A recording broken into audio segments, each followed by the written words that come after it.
Right. Just thought, I had this video kind of stuck in the closet for a while, but I wanted all that madness on YouTube, that little fiasco with Blackeindigo, to just calm down and chill out. You know, I wanted it to chill out before I let this video out. Reason why I'm talking about this is because, as you see, this video is called "How Should YouTubers React to When We See Things Coming from Other Black Folks That We Don't Expect."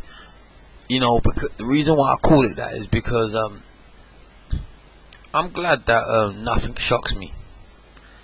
The reason why I'm glad that nothing shocks me is because I've been around a lot of people that have done a lot of things, and I've seen a lot of funny decisions get made, and those decisions have led me to knowing that people can come up under all kinds of situations and all kind of things that, you know, force them to say some shit or force them to do some shit.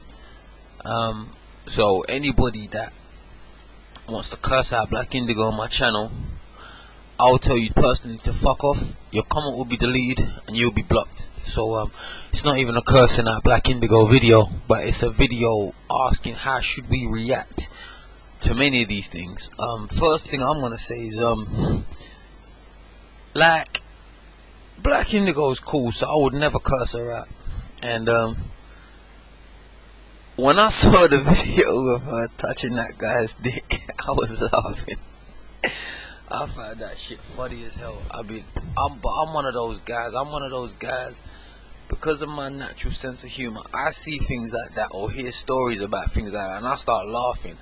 I'm not one of them emotional wreck guys that, oh, you were supposed to be a queen, you was this, you was one of our sisters. No.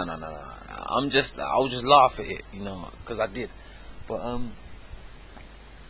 even the fact that she said she needed $100, that kind of made me laugh a bit more, because I'm sure if you made a little YouTube account, just done something, you could have got that money. So that too, the excuse made me laugh even more. But nah, one of the things that I also have to ask about is the other brother on YouTube, Sarah Sutan Seti. Love that brother. Yo, when it comes to the knowledge he gives, yo, you cannot fault that brother. You know, when on the historical basis of black history, you cannot, and on Kemetic history, you have to, I give that brother thumbs up all day. I learned a lot of my stuff from him, and I've done my research elsewhere to see if it can be backed up. But the fact is, he was quoted to have said on a video on YouTube, because other people have quoted him, he said, well, niggas are gonna have to sell dope. And there was a rumor going out that he was promoting for these youths to sell drugs, or some shit, that he was selling drugs, and with the money he went to Kemet, and with that money, now Seti's from Detroit. Detroit's an area where has, I think, more than between 65 to 85 black population. So if you're a man that's saying that niggas are gonna have to sell dope and you're from an area like Detroit, the only people you're gonna be selling dope to are your fellow people. Because I know you would never, you're not promoting to sell drugs to white people or to non-black people. So you've kind of, with one hand you're talking about the knowledge on Kemet, but with the other hand you're talking about selling dope. Another thing also, when it comes to this say our black knowledge, I listen to a lot of Malachi York's lectures. He's done some good research. Now, what he's in jail for, that suspected pedophile case. You know, I think when I hear about sexual offences with children, that's the only thing that does shock me about an individual, because it's out of the ordinary and it's so rare. But I also got an email from my brother Heavenly Truth One about this guy that was a spiritual leader, that's an Afrocentric, that's in jail now for sexually assaulting some women, and they all testified against him. You see, the thing is, I don't let things shock me or emotionally disturb me, because I believe I've got to get out there and do what I have to do. You know, as we talk about, oh, we've got to help our queens, we've got to do this, and as we talk about this Afrocentrics, one of my auntie's friends, my mum's sister and my mum's older brother's friend, she's in prison now, and it's what she's in prison for. She's in prison overseas, I think a Jamaican prison, because she got caught peddling drugs, trying to peddle drugs overseas back into England. The reason why I talk about that is she was another lady that needed the money, and the reason why she needed the money was different to Blaqueindigo's. I'm just gonna say it like this: this same lady has a daughter my age.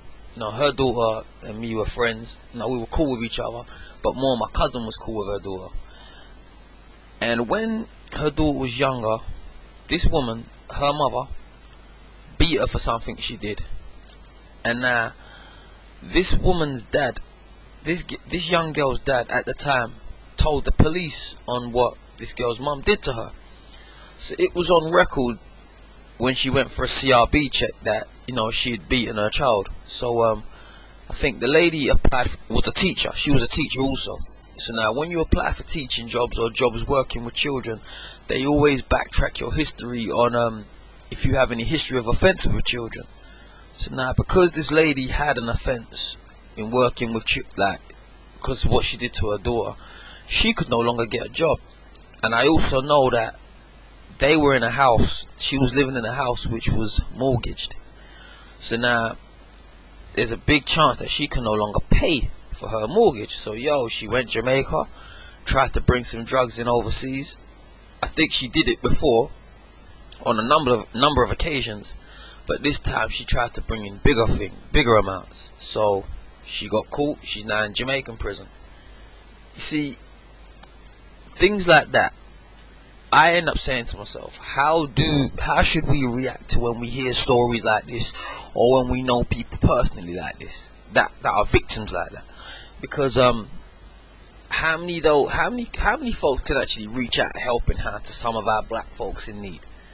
You know, what pisses me off about a lot of people that are saying all the bad shit about Blackeindigos or even Say, how many of them actually would offer positive solutions for them? How many of them would have actually said, you know, I think Blackeindigo's a photographer, and now I know a lot of people that are into weight training and that are doing their portfolios. I also know a lot of models. Maybe if she was close, I could have said, yo, Blake, come to such and such. I know these girls that are doing their modeling portfolios and they'll pay you. Maybe if it was a bit, maybe if she was close by, maybe I could have done something like that. Maybe if say a brother like Say, who is into the black history, talking about niggas got to sell dope, maybe we could have said to a brother like Say, yo, how much would you like if we told you to control a class where you're teaching kids about chemi? You know, the point is, how should we react? Because I'm not shocked by nothing like this, because there's stories I've heard a lot worse, but then those kind of stories, if you knew me personally, I could tell you a lot of shit. But the reason why I had to go on that rant is because I didn't want to get caught in the midst of it, and I don't want to hear no cursing out on Blackeindigo. I wanted everyone to just chill down and then actually speak on a constructive note. That's why, you know, I haven't left my comments open for everybody. You know, I've got to approve of your comment. So think about what you say before you come on my channel. Some of you could say there was hypocrisy from her. Some of you could say, yeah, that's why she shut down her channel. You know what? She needed to chill out. And maybe she'll be back on. Maybe it will give her a chance to think about what she's done and how she's done it. And I'm going to say it like this. Most of you guys who saw the dancing, the stripping thing with Blackeindigo, any of you who have a girl or had a girl, I guarantee you, if she said, yo, let her do that to you privately, you'd be on it. I would, fuck it. Most, you know, when it comes to Blackeindigo touching some guy's dick, shit, she could have touched mine. But the point is this: when it comes to the dancing thing, she did drop the ball on it, but I'm not gonna completely burn her out for it, because most of you guys would have gladly let her give you that dance by yourself, you know, on a private note. And I could tell that was a home footage video, you know, by the settings, because it looked like she was in a bedroom. So I do admit, you know, Black dropped it on that one, and if she had that, she should have kept it on a private one to herself, because I know girls have got a lot of all kinds of private shit which is to themselves. But you know, that's just a little rant about that, man. It's your boy Blackpowerstick, man. Get at me.